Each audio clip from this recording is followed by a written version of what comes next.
Hello, welcome to this week's episode of Talent Talk. I'm your host, Gary McLean. Previous episodes, we've kind of been focusing on a lot of folks in the film industry regarding producers, directors, actors. Today it's a little bit special as we're actually getting a little more behind the scenes with a makeup artist, special effects, hair, all that kind of stuff. Please join me in welcoming Caroline Murray. Thanks. Hi.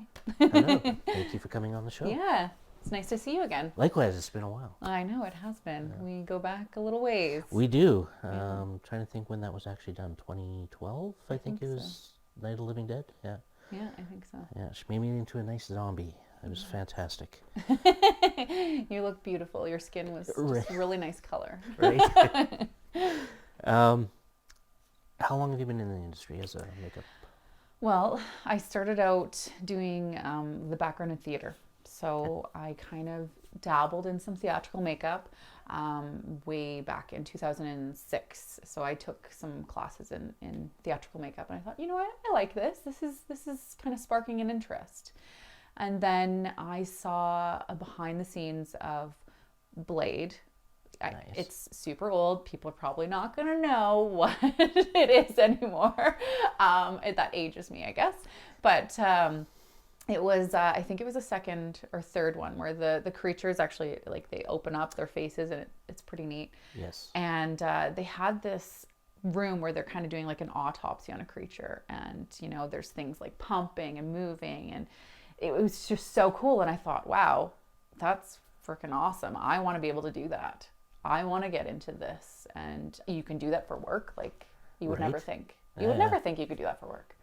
Yeah. So I thought, you know what? I just kind of started doing some research, and then it was 2010, I believe, that I started on the coast. I went to Blanche McDonald Center and took a global makeup program. And did you start working in BC or? I did a little bit, not too much in BC, just small little like student projects, photo shoots, that kind of thing. And then and then when I came to Alberta, and it's been 8 years. Okay. I've been here, and I love it. Yeah. And did you, like, once you were finished your schooling, did you delve right into the special effects, or did you have to have like a little bit of a buffer there with hair, makeup, and simple stuff? It depends on what kind of projects came up, really. So you just want to hone in on your skills, and that's where I specialized, was more film and special effects and prosthetics. So I really wanted to kind of do really well on that portion. So just grow those skills. And then I just jumped in. So sometimes I would be doing beauty makeup and aging makeup on someone. And then another day it's like, oh, we're going to do zombies today, or a zombie theatrical production. So you just don't know. And then I had the opportunity to jump into mass casualty effects, which is a lot of fun. Okay. So that's like, I'm just doing special effects makeup and kind of film-oriented, hyper-realistic makeups. Was that, I think I've heard of that before. Is that,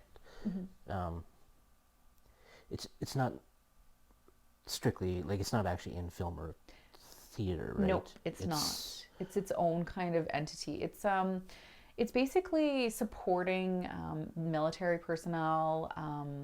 Like, I've worked with the British military. That's who I end up working with a lot of the time. There's the Canadian military, and different levels of medical training for police and special forces and things like that.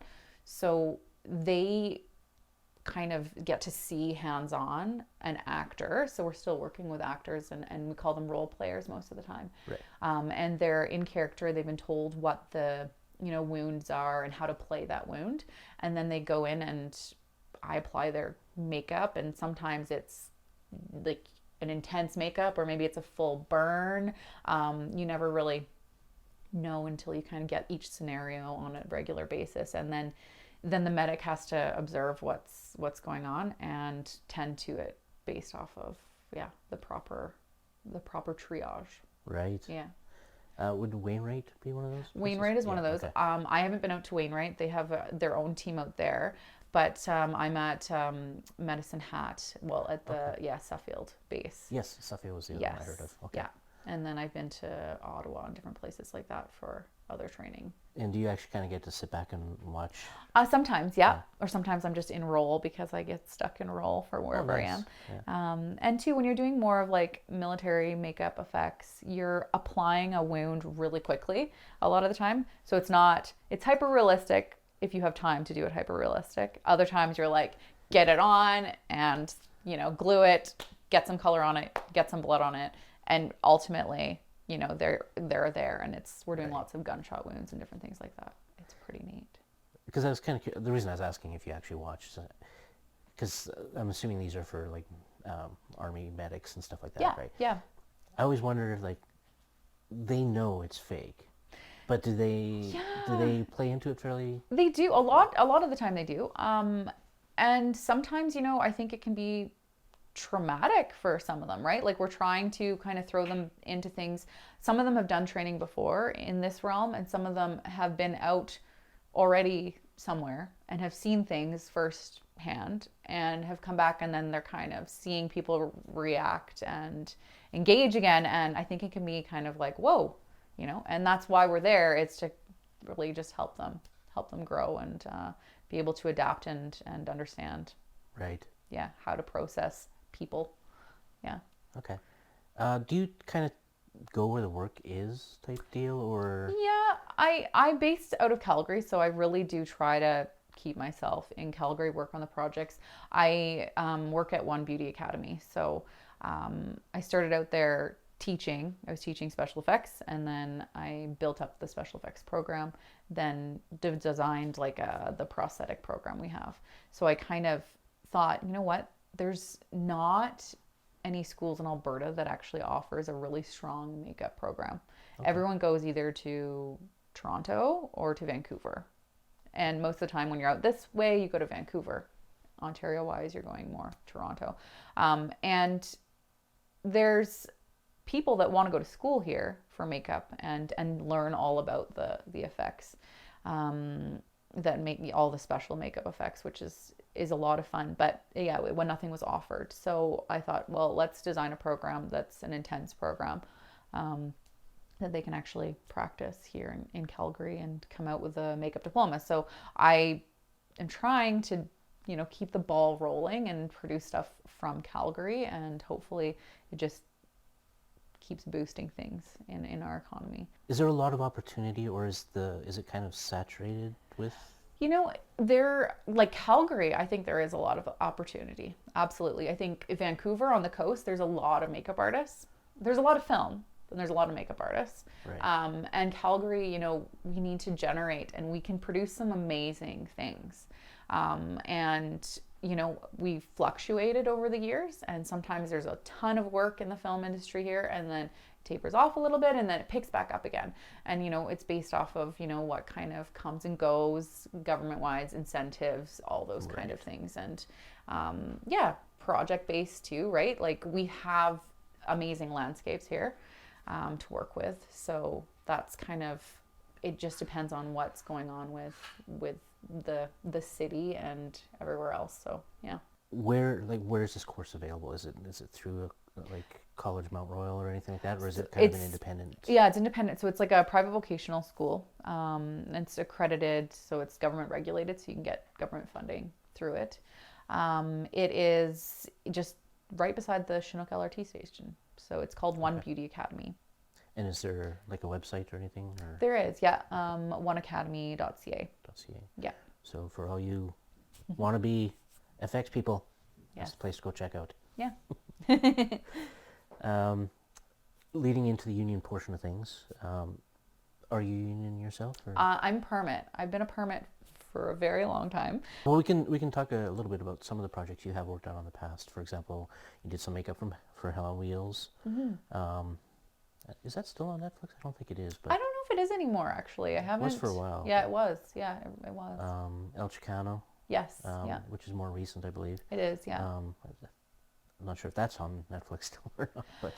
Yeah, and I don't know either. I haven't. It's funny because you see things, and then sometimes you're like, "Oh, that's great." You get to see a project, and other times you don't get to see a project because you're like, "Oh yeah." And I mean, I do the little, I was doing dailies, like, I was doing some day calls on Hell on Wheels for a few different seasons.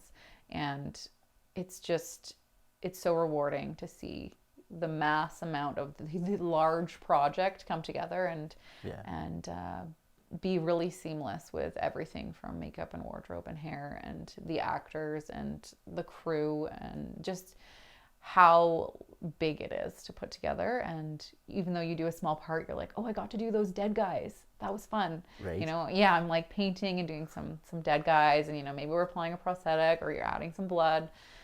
But it sells it when you see you pan out and you're like, wow, it's just so unique. The film industry, you think you have these beautiful intimate little moments on camera, and then if you pan out, there's everyone else standing around. Yeah, right. yeah. And it's kind of neat, and you're like, it's not just this moment, it's all of this that really puts it together. And some of the prosthetics that you use, like, do you tend to have to build them up from scratch, or Yeah.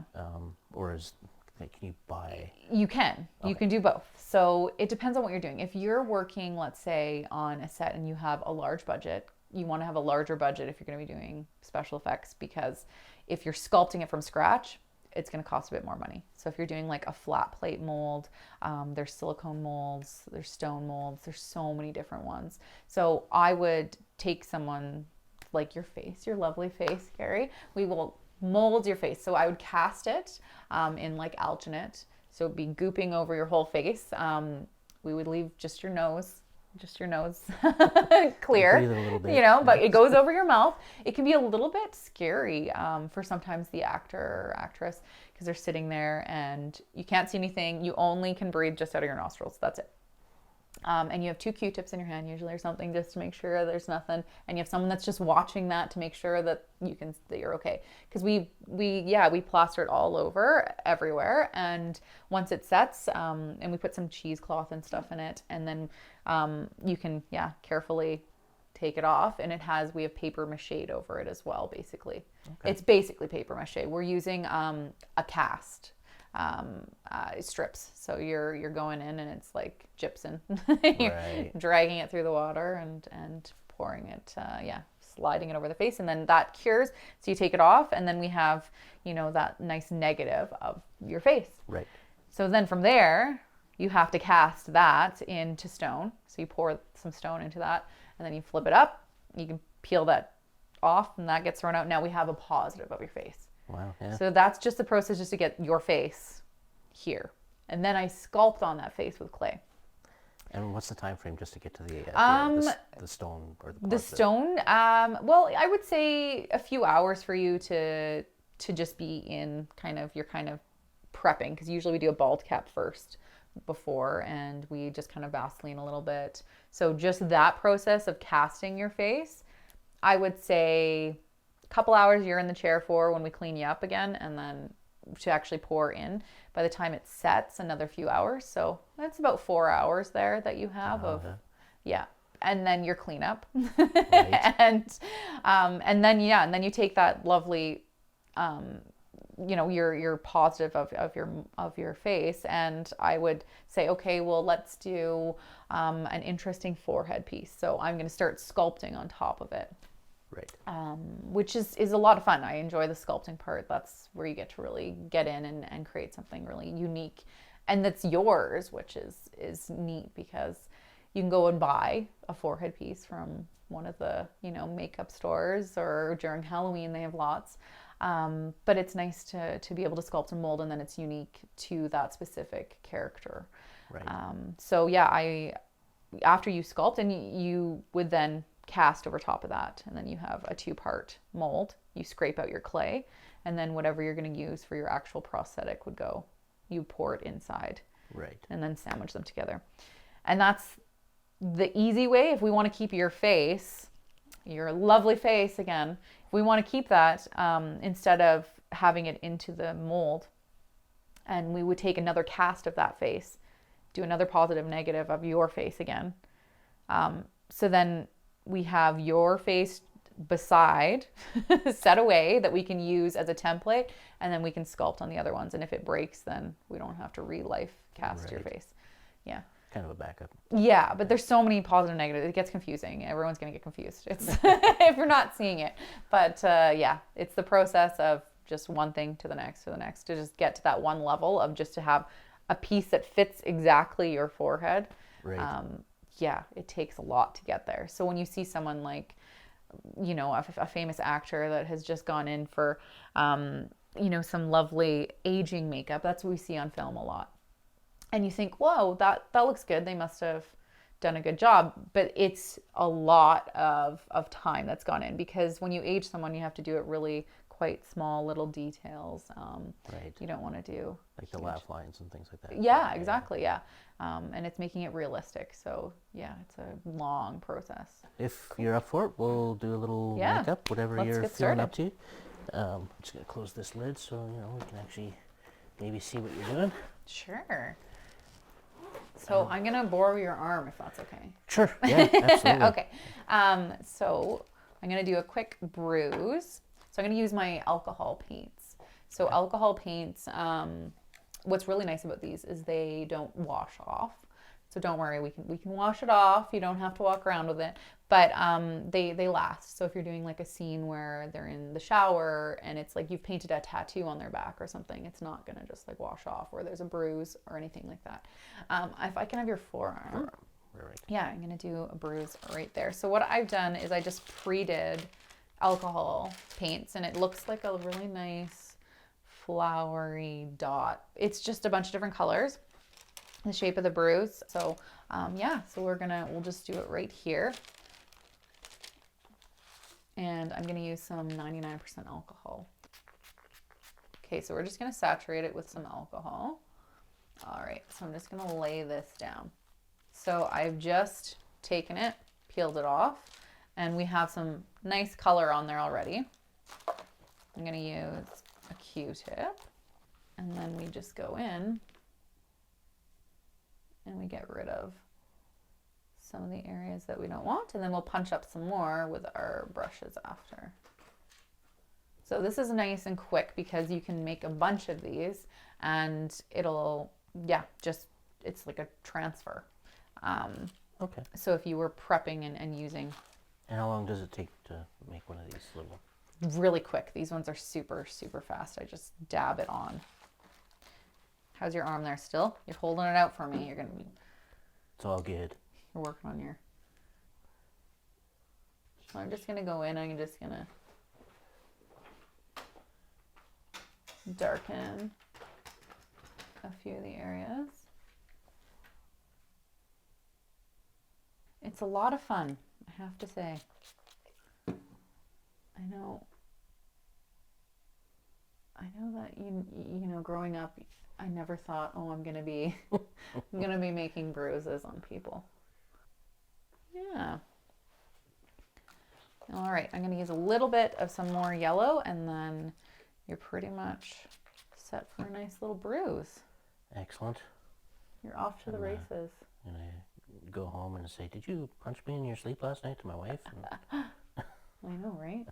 I'm just putting a little bit of some yellow around. And there we go. Nice little bruise. Nice. Quick and easy, and just something that we can apply pretty quick. And sometimes you have to do them nice and fast. You never know. Right, exactly. But yeah, so you could have a template too. And when you're filming out of, you're always filming out of sequence usually for film. Usually you don't start filming at the very beginning of the story and film all the way through it. You're filming different bits that, based off of location, availability of the actors, everything else. So you have to know your continuity. Right. And you have to know, okay, well, is the bruise 3 days old today, or is the bruise fresh? Or do they not have a bruise yet? Right. And then too, exactly where it is, how big it is, the shape of it, and what kind of caused the injury. Oh, I think that looks good. Yeah, thanks. Quick and easy.